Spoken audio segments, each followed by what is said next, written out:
അസ്സലാമു അലൈക്കും dear friends. ഇന്നത്തെ നമ്മുടെ സ്പെഷ്യൽ നിങ്ങൾ ആരും ഇതുവരെയും ട്രൈ ചെയ്ത് നോക്കിയിട്ടില്ലാത്ത ഒരു അടിപൊളി വെറൈറ്റി റെസിപ്പിയാണ്. നമ്മുടെ ഈ വീഡിയോ കണ്ടുകൊണ്ടിരിക്കുന്ന സമയത്ത് നിങ്ങൾക്ക് ഇഷ്ടപ്പെടുകയാണെങ്കിൽ ഒന്ന് ലൈക്ക് ചെയ്തേക്കണേ. അതുപോലെ തന്നെ നമ്മുടെ ഈ ചാനൽ ആദ്യമായിട്ട് കാണുന്നവരും ഇതുവരെയും സബ്സ്ക്രൈബ് ചെയ്യാത്തവരും പ്ലീസ് ഒന്ന് സബ്സ്ക്രൈബ് ചെയ്തേക്കണേ. ഞാനിടുന്ന വീഡിയോസ് ഉടനടി കിട്ടുന്നതിനായി സബ്സ്ക്രൈബ് ബട്ടന്റെ തൊട്ടടുത്ത് കാണുന്ന ബെല്ലൈക്കൺ കൂടി ക്ലിക്ക് ചെയ്തിട്ട് ഓൾ എന്ന ഓപ്ഷൻ എനേബിൾ ചെയ്യാനും മറക്കല്ലേ.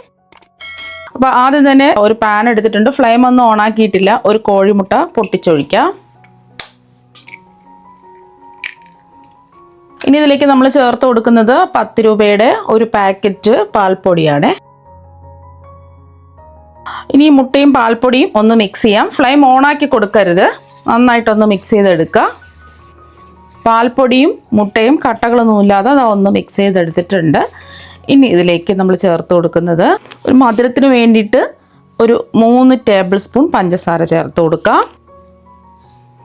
അത്യാവശ്യം മധുരമുണ്ട്. നല്ല മധുരമൊക്കെ വേണമെന്നുണ്ടെങ്കിൽ 4 ടേബിൾ സ്പൂൺ വരെ എടുക്കാം. തീരെ മധുരം വേണ്ടാന്നുണ്ടെങ്കിൽ ഒരു 2 ടേബിൾ സ്പൂൺ പഞ്ചസാരയൊക്കെ എടുത്താൽ മതിയാവും.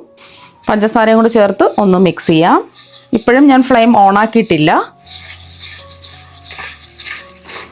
അപ്പോൾ അതാ പഞ്ചസാരയും കൂടെ ചേർത്ത് നന്നായിട്ടൊന്ന് മിക്സ് ചെയ്തെടുത്തിട്ടുണ്ട്. പഞ്ചസാര ചേർത്ത് ഒന്ന് മിക്സ് ചെയ്ത് കൊടുത്തതിന് ശേഷം ഫ്ലെയിം ഓണാക്കി കൊടുക്കുക. മീഡിയം ഫ്ലെയിം വെച്ച് കൊടുക്കുക. എന്നിട്ട് നമ്മളിതിലേക്ക് ജസ്റ്റ് ഒന്ന് ചൂടായി വരുന്ന സമയത്ത്, ഒരുപാടങ്ങ് ചൂടാവരുത്, ചെറുതായിട്ടൊന്ന് ചൂടായി വരുന്ന സമയത്ത് ഇതിലേക്ക് 1/2 കപ്പ് റവ ഇതുപോലെ ഒന്ന് ചേർത്ത് കൊടുത്ത് മിക്സ് ചെയ്ത് യോജിപ്പിച്ചെടുക്കുക. റോസ്റ്റ് ചെയ്തെടുത്ത റവയാണ്. റോസ്റ്റ് ചെയ്തതോ റോസ്റ്റ് ചെയ്യാത്തതോ ഏത് റവ വേണമെങ്കിലും എടുക്കാവുന്നതാണ്. റവയും കൂടെ ചേർത്ത് ഇതാവുന്ന മിക്സ് ചെയ്തെടുത്തിട്ടുണ്ട്.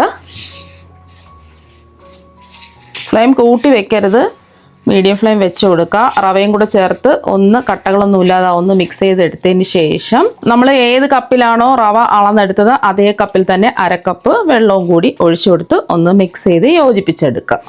കൈവിടാതെ ഇളക്കി കൊടുത്തുകൊണ്ടിരിക്കുക. നമ്മൾ മുട്ട ചേർത്തത് കൊണ്ട് അടിക്ക് പിടിക്കും. ഇനി ഫ്ലെയിം കുറച്ച് വെച്ച് കൊടുക്കുക. എന്നിട്ട് ഇളക്കി കൊടുത്തുകൊണ്ടേയിരിക്കുക. ഇതുപോലെ ഒന്ന് മിക്സ് ചെയ്ത് യോജിച്ച് വരുന്ന സമയത്ത് ഇതിലേക്ക് ഒരു നുള്ള് ഉപ്പ് ചേർത്ത് കൊടുക്കാം. ഉപ്പ് വേണമെന്ന് നിർബന്ധമൊന്നുമില്ല. മധുരം ബാലൻസ് ചെയ്യാൻ വേണ്ടിയിട്ടാണ് നമ്മൾ ഉപ്പ് ചേർത്ത് കൊടുക്കുന്നത്. പാനിൽ നിന്ന് വിട്ട് കിട്ടുന്നവരെ ഇതൊന്ന് ഇളക്കി കൊടുക്കുക. അപ്പോൾ വെള്ളമൊക്കെ വറ്റി റവയൊക്കെ വെന്ത് പാനിൽ നിന്ന് ഇതുപോലെ വിട്ട് വന്നിട്ടുണ്ട്. ഈ ഒരു സമയം നമുക്ക് ഫ്ലെയിം ഓഫാക്കിയിട്ട് ഇതൊരു പാത്രത്തിലേക്ക് മാറ്റാം. ഇപ്പോൾ ഇത് ഒരു ബൗളിലേക്ക് മാറ്റിയിട്ടുണ്ട്. ഇതുപോലെ ഒരു സ്പാച്ചുല വെച്ചിട്ടോ അല്ലെങ്കിൽ ഒരു സ്പൂൺ വെച്ചിട്ടോ ഇതുപോലെ ഒന്ന് നിരത്തി വെച്ച് കൊടുക്കുക. ഇതിൻ്റെ ചൂട് ചെറുതായിട്ടൊന്ന് മാറി കിട്ടുന്നതിന് വേണ്ടിയിട്ടാണ്. ഇതിൻ്റെ ചൂട് ചെറുതായിട്ടൊന്ന് മാറി കിട്ടിയിട്ടുണ്ട്. ഇനി ഇതിലേക്ക് ഒരു 1/4 കപ്പ് മൈദ ചേർത്ത് കൊടുക്കാം. പാടങ്ങ് ചൂട് മാറാൻ നിൽക്കണ്ട.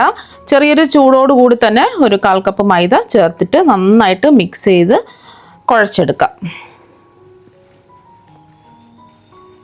മൈദയ്ക്ക് പകരം നിങ്ങൾക്ക് ഗോതമ്പ് മാവും എടുക്കാവുന്നതാണ്. ഇപ്പം നിങ്ങൾക്ക് ഏതാണോ ഇഷ്ടമുള്ളത് ആ മാവ് എടുക്കുക. ഗോതമ്പ് മാവോ മൈദയോ ഏത് വേണമെങ്കിലും എടുക്കുക. ഇപ്പം മൈദയും കൂടെ ചേർത്തിട്ട് ഒന്ന് കുഴച്ച് ഉരുട്ടി എടുത്തിട്ടുണ്ട്. ഇപ്പം നല്ല പെർഫെക്റ്റ് ആയിട്ട് കിട്ടിയിട്ടുണ്ട്. ഒട്ടിപ്പിടിക്കാതെ, കയ്യിലൊന്നും ഒട്ടിപ്പിടിക്കാതെ, ബൗളിലൊന്നും ഒട്ടിപ്പിടിക്കാതെ നല്ല കറക്റ്റായിട്ട് ഉരുട്ടി എടുത്തിട്ടുണ്ട്. അഥവാ ഒട്ടിപ്പിടിക്കുകയാണെന്നുണ്ടെങ്കിൽ വേണമെന്നുണ്ടെങ്കിൽ മാത്രം കയ്യിൽ കുറച്ച് എണ്ണയോ നെയ്യോ തടവിയിട്ട് ഒന്ന് ഉരുട്ടി സോഫ്റ്റാക്കി എടുക്കാം. നല്ലതുപോലെ ഒന്ന് കുഴച്ച് സോഫ്റ്റാക്കി എടുക്കണം.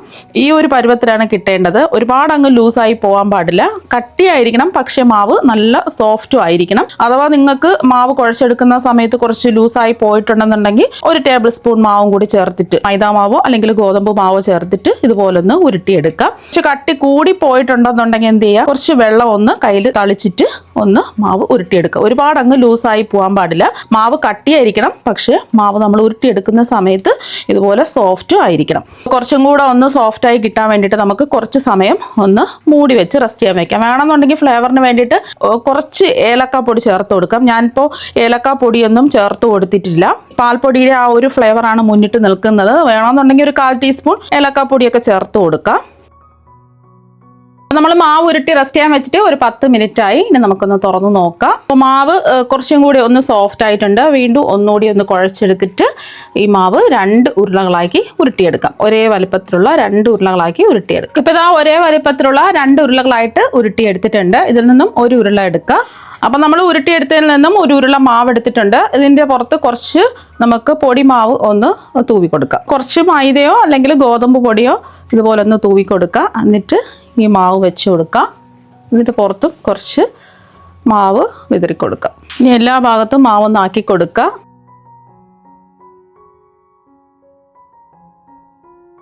കൈ വെച്ചിട്ട് ചെറുതായിട്ട് ഇതുപോലെ ഒന്ന് പ്രസ് ചെയ്ത് കൊടുത്തതിന് ശേഷം നമുക്കിതൊന്ന് പരത്തിയെടുക്കാം.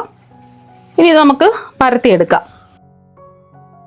ഒരുപാട് കനം കുറച്ച് പരത്തരുത്, ചെറിയൊരു കനത്തിൽ പരത്തിയെടുക്കുക. ഒരുപാട് കനം കുറയാനും പാടില്ല, ഒരുപാട് കനം കൂടി പോകാനും പാടില്ല.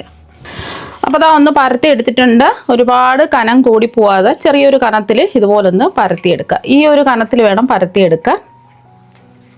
ഗ്ലാസ് വെച്ചിട്ട് ഈ മാവൊന്ന് ഷേപ്പ് ചെയ്തെടുക്കുക. ഒരു ഗ്ലാസ്സോ അല്ലെങ്കിൽ ഒരു ബൗളോ വെച്ചിട്ട് ഒന്ന് ഷേപ്പ് ചെയ്തെടുക്കുക. കറക്റ്റ് റൗണ്ട് ഷേപ്പിൽ കിട്ടുന്നതിന് വേണ്ടിയിട്ടാണ്. നിങ്ങൾക്ക് ഇഷ്ടമുള്ള ഷേപ്പിൽ റെഡിയാക്കി എടുക്കാം.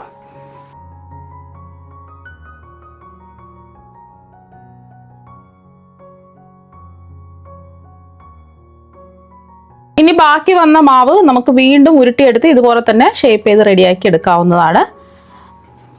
അപ്പോൾ നമ്മൾ ഷേപ്പ് ചെയ്ത് കട്ട് ചെയ്ത് വെച്ചിരിക്കുന്ന മാവ് ഒട്ടിപ്പിടിക്കാതിരിക്കാൻ വേണ്ടിയിട്ട് കുറച്ച് മൈദ ഒന്ന് വിതറി കൊടുക്കുക ഇതിൻ്റെ മുകളിലായിട്ട്. നമ്മൾ അടുത്തതും ഇതുപോലെ പരത്തി ഇതിൻ്റെ മുകളിൽ വെച്ചെടുക്കുമ്പോൾ ഒട്ടിപ്പിടിക്കും. അപ്പോൾ അതുകൊണ്ടാണ് കുറച്ച് മൈദ ഒന്ന് വിതറി കൊടുത്തിട്ട് ഇതിൻ്റെ മുകളിലായിട്ട് ബാക്കിയിരിക്കുന്നതും പരത്തി ഇതുപോലെ ഷേപ്പ് ചെയ്ത് കട്ട് ചെയ്തെടുക്കാം. അപ്പോൾ അതെല്ലാം പരത്തി ഷേപ്പ് ചെയ്ത് റെഡിയാക്കി എടുത്തിട്ടുണ്ട്. ബാക്കി വന്ന മാവ് ചെറുതായിട്ട് ഒന്ന് പരത്തി എടുത്തിട്ടുണ്ട്. ഇനി ഇത് ഫ്രൈ ചെയ്തെടുക്കുന്നതിന് വേണ്ടിയിട്ട് കുറച്ച് എണ്ണ ചൂടാക്കാൻ വെച്ചിട്ടുണ്ട്. എണ്ണ ചൂടായതിന് ശേഷം ഓരോന്നായിട്ടിട്ട് ഫ്രൈ ചെയ്തെടുക്കാം. മീഡിയം ഫ്ലെയിം വെച്ച് കൊടുക്കുക. ഇപ്പോൾ ഇതെല്ലാം ഒന്ന് വീർത്ത് വന്നിട്ടുണ്ട്. വീർത്ത് വരുന്ന സമയത്ത് തിരിച്ചിട്ട് കൊടുക്കുക. അപ്പോൾ രണ്ട് വശവും നല്ലോണം മൊരിഞ്ഞ് വന്നിട്ടുണ്ട്. ഇനി എണ്ണയിൽ നിന്ന് അങ്ങ് കോരി മാറ്റാം. ബാക്കിയിരിക്കുന്നതും ഇതുപോലെ തന്നെ ഫ്രൈ ചെയ്തെടുക്കാം.